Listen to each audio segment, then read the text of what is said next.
Audio Jungle. Setelah itu Yuya pergi ke dunia asalnya lagi sambil lipat-lipat baju.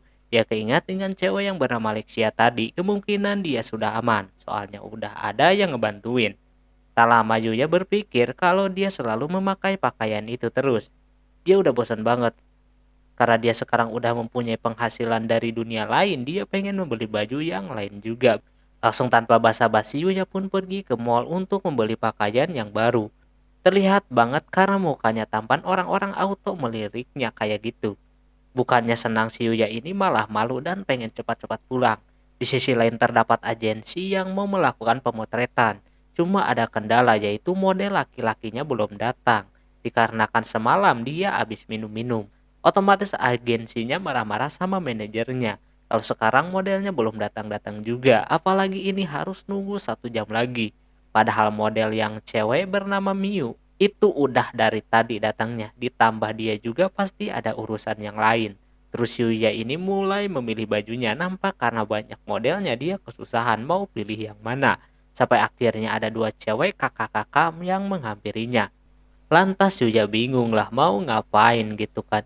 Dia takut digimana-gimanain sama si Teteh. Tapi 2 kakak ini menawarkan untuk berbelanja bareng.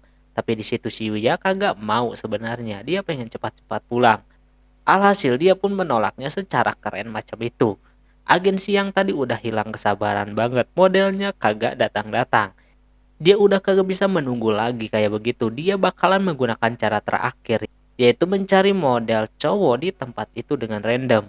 Yuya yang mau beli baju kagak jadi gara-gara kakak tadi. Tapi kakak tadi langsung terdiam melihat si Yuya seperti tadi.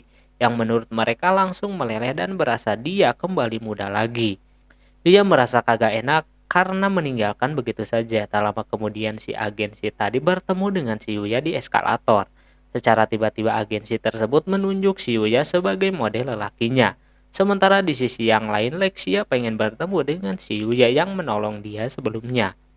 Dia belum jelas melihat mukanya pada saat itu. Makanya sebagai anak daripada kerajaan, Lexia pengen mencarinya untuk berterima kasih. Para penjaganya malah menjaganya takut si Lexia kenapa-napa. Mereka cuma bisa ngikutin apa keinginannya si Lexia. Si Yuya akhirnya ikut pemotretan langsung tanpa basa-basi. Walaupun nggak ada pengalaman apa-apa. Dia aja kaget tiba-tiba jadi model dadakan. Tapi Yuya sendiri kagak keberatan bisa membantu orang yang sedang membutuhkan. Dia bakalan melakukan semaksimal dia. Dimulai dari situ pemotretan dilakukan. Yuya cuma ikut-ikutan doang, bahkan masih kaku kayak begitu. Yuya merasa kagum sama si Miu yang bekerja sebagai model yang kelihatan profesional banget. Sangat berbeda dengan dia, tapi dulunya Miu juga seperti itu. Namanya juga kan pemula, Yuya dibuat gugup. Ketika si Miu ini disuruh untuk lebih dekat lagi dengan si Yuya. Sampai nempel-nempel macam itu.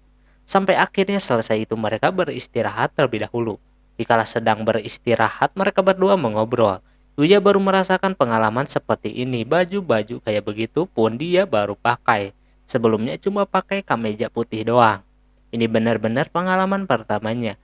Terus Yuya menanyakan satu hal kepada si Miu. Kenapa dia bisa tertarik bekerja di bidang permodelan? Miu cuma pengen diperhatikan. Dia mempunyai orang tua yang tidak memperhatikannya sama sekali. Jadi setidaknya dia yang berprofesi sebagai model bisa dilihat foto ataupun videonya sama orang-orang dan dapat surat juga dari penggemar. Ini sungguh luar biasa, di umur dia yang segitu udah mempunyai pekerjaan yang tetap. Berbeda dengan Shuya yang malah baru punya pengalaman yang sebebas ini. Tahu sendiri kehidupan sebelumnya macam apaan. Miu memberitahu untuk pelan-pelan saja menjalani sesuatu. Tidak perlu tergesa-gesa. Sampai nantinya si Yuya ini menemukan apa yang menurutnya cocok sama dia. Lama setelah itu datanglah model laki-laki yang udah telat tadi. Dia adalah So. Tapi itu orang sangat terkenal banget. Semua yang ada di sana ngefans banget sama itu orang. Dia langsung aja menghampiri si Miu seperti itu mencueki si Yuya. Padahal dia tepat berada di sampingnya. Tanpa diduga cowok tersebut banyak tingkah dan minim akhlak. Dia kagak disapa aja sama si Miu udah kayak begitu. Dia diberitahu kalau Miu itu tidak meminum minuman keras karena belum cukup umurnya. Tapi dia memaksakannya, si Yuya terus dicuekin macam itu.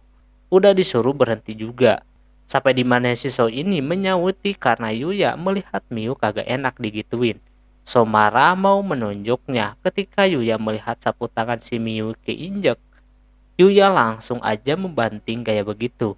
Dia melihat pergerakan si So ini sangat lambat. Habis itu dia merasa bersalah melakukan itu.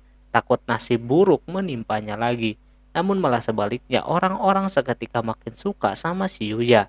So yang sering olahraga tinju juga kagak ngaruh, ditambah agensinya udah merekam apa yang terjadi tadi. So sudah melakukan kesalahan, agensinya juga udah muak sama itu orang yang meremehkan pekerjaan. Habis ini karirnya bakalan hancur. Nah, karena semuanya sudah selesai, si agensi nawarin si Yuya apakah dia tertarik menjalani profesi sebagai model. Soalnya udah yakin kalau Yuya bakalan banyak penggemar. Di situ Yuya menolak secara halus. Dia juga sadar diri kalau dia melakukan itu kan dadakan, tidak ada niatan juga bakalan kayak begitu. Dia inginnya melakukan hal sesuai keinginannya. Dari situ si agensi menghormati keputusannya. Karena si agensi ini bekerja dengan orang yang random, dia kagak bisa ngasih upah begitu saja.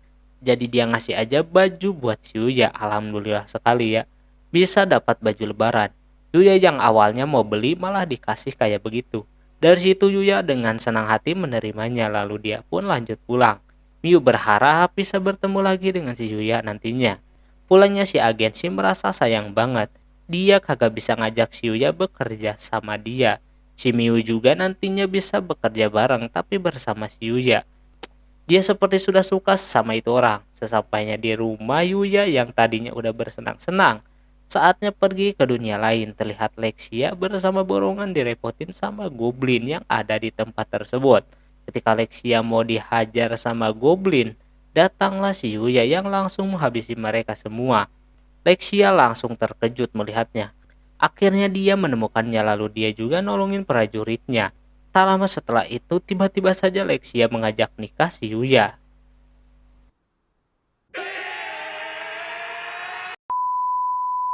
Di sisi lain ada agensi melihat foto-foto si Yuya yang diambil tadi. Dia merasa tertarik sama si Yuya karena memiliki aura yang sangat berbeda. Si Yuya merasa kaget dengan ajakan nikah si Lexia. Ini terlalu terburu-buru kayak begitu. Katanya itu pandangan pertama. Jadi wajar langsung jatuh cinta. Karena pada ribut mulu di hutan itu, Yuya mengajak Lexia bersama yang lainnya untuk bermain ke rumahnya. Mereka kaget dong kalau rumahnya berada di hutan gelap. Sesampainya di rumah, mereka terlebih dahulu memperkenalkan diri. Kalau kesatrianya itu bernama Owen. Dia kesatria dari kerajaan Arcelia. Si Lexia juga memperkenalkan dirinya. Yuya dibuat kaget ketika tahu kalau si Lexia itu anak pertama daripada kerajaan Arcelia. Dia kagak sopan banget, ngobrolnya pakai bahasa biasa-biasa saja. Kata Owen sih gak apa-apa, bukan kunjungan resmi ini. Mereka ke situ murni mau menemui si Yuya yang kemarin abis nolongin Tuan Putri. Lantas Lexia langsung saja meneruskan kalau dia itu ke situ mau berterima kasih. Karena sebelumnya dia keburu pingsan, makanya dia cari-cari dia untuk mengajak menikah dengan si Lexia. Si Yuya kebingungan kayak begitu. Kan tanda terima kasih macam apa gitu kan. Ngajakin nikah, jadi si Yuya keberatan. Lexia pun mengerti akan hal itu. Karena kagak bisa buru-buru, jadi mereka berdua berteman dulu. Sebelum pergi bapak si Lexia mengajak si Yuya untuk ke istana. Yuya sendiri kaget diajakin ke istana secara tiba-tiba. Karena ini perintah, Yuya mau nggak mau harus ke sana demi menuntaskan misi si Owen. Yuya bakalan datang nanti minggu depan. Owen kagak masalah, yang penting dia menuntaskan misinya. Lalu Lexia pun pulang bersama rombongan. Sementara si Yuya besoknya sudah masuk sekolah barunya di Hosei. Baru aja dia keluar auto banyak orang yang menatapnya macam itu saking gantengnya. Sebelum masuk kelas dia bertemu dengan kepala sekolahnya terlebih dahulu. Di sana dia ngomong-ngomong dulu lah sama si Yuya ini dan berdoa supaya si Yuya ini bisa lancar dan mempelajari banyak hal. Terus dia masuk kelas untuk memperkenalkan lagi. Kali ini resmi jadi murid Osei. Setelah itu ada pelajaran olahraga. Nah si Rio yang terkenal jago olahraga, dia menunjukkan betapa hebatnya dia bermain bola. Si Yuya cuma bisa melihatnya doang, soalnya bajunya belum datang. Di sana juga ada cewek menghampirinya, dia adalah Kaede. Tak lama setelah berkenalan, dia mengobrol. Tiba-tiba saja yang ingin main bola salah menembak. Malah menembak ke arah si Kaede. Yuya refleks menahannya kayak begitu dan langsung mengarah ke arah gawang. Yang melihat itu auto melongo, Yuya bisa kayak begitu. Si Kaede tentu langsung baper digituin sama si Yuya. Tak lama yang menembak tadi bernama Arya langsung meminta maaf kepada si Kaede. Sekalian aja dia berkenalan dengan si Yuya juga dan sedikit bercanda juga di sana. Setelah olahraga di ruang ganti, cewek-cewek auto ngomongin si Yuya yang melakukan hal keren seperti tadi. Ada Kaori juga datang yang kepo sama cewek-cewek itu. Apa yang sudah terjadi? Kaede langsung bercerita kalau dia diselamatkan tadi dari bola yang mengarah ke arahnya. Ia seneng banget, tapi yang lainnya juga kepo apakah Yuya ini udah punya pacar. Secara mukanya aja udah tampan. Masa kagak ada pacar? Seketika Kaede dan Kaori bersamaan ngomong kalau si Yuya itu single. Selepas itu ketika si Yuya masuk pelajaran selanjutnya, dia melihat si Kaori yang kini lagi olahraga. Namun tak berselang lama ada geng motor menerobos masuk ke halaman sekolah yang langsung mengelilingi si Kaori di sana. Dilihat-lihat mereka geng motor Ogre, orang yang sering membuli si Yuya. Sebelumnya di sana juga adiknya Yuya yang ikut campur, mereka ke situ mau membalaskan dendam. Terutama adiknya Yuya yang sebelumnya ditolak sama Kaori buat masuk ke sekolahan Osei. Malah milih kakaknya itu. Alhasil dia pengen balas dendam walaupun udah menelpon polisi Yota bakalan menculiknya terlebih dahulu. Di sana si Kaori langsung saja diculik. Yuya kagak bisa diam di tempat. Pas mau nyusul tiba-tiba saja tubuh dia gemeteran. Dia merasa aneh kenapa melawan geng kayak Ogre dia takut. Padahal dia pernah melawan Goblin yang mungkin lebih seram. Dia pemberani, mungkin hati dialah yang masih lemah. Tapi Yuya bisa mengatasinya lalu terjun dari jendela sana. Padahal itu dari lantai 4. Yuya kagak kenapa-napa anjir. Yuya udah murka banget, langsung aja terjadi keributan solo versus squad.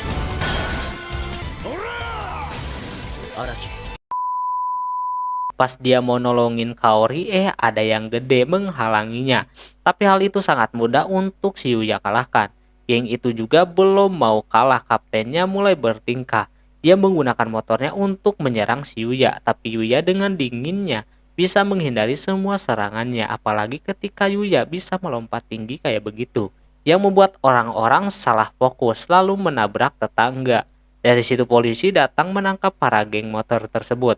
Nampak Kaori udah lemas banget, teman-teman yang lainnya auto menyusul ke arah si Yuya, yang sudah melakukan hal yang keren seperti tadi. Sementara yang ditangkap terutama Yota, mau dihabisi sama si Arya, soalnya dia tertangkap gara-gara rencananya itu. Dia enggak melepaskannya hingga akhirnya si Yuya juga yang memberhentikan semuanya. Tentu orang itu marah diganggu terus. Tapi dengan tatapan Yuya saja orang itu nyalinya langsung ciut. Yota aneh kenapa si Yuya menolongnya padahal dia sering dibulu gara-gara si Yota ini. Dia orangnya kagak dendaman. Walaupun menderita dia tidak bisa melupakan keluarganya sendiri. Adik-adiknya langsung menangis dan menyesal udah melakukan hal buruk pada si Yuya. Selepas itu teman-temannya kepo kenapa si Yuya bisa kayak begitu. Dia pengen tahu caranya. Sekarang Yuya lebih baik daripada sebelumnya. Temannya juga udah banyak. Oke, mungkin segitu dulu untuk episode kali ini. Mohon maaf bila ada kesalahan dalam penyebutan nama, tempat, atau yang lainnya. Dan sampai jumpa di episode selanjutnya. Jamatane, bye-bye.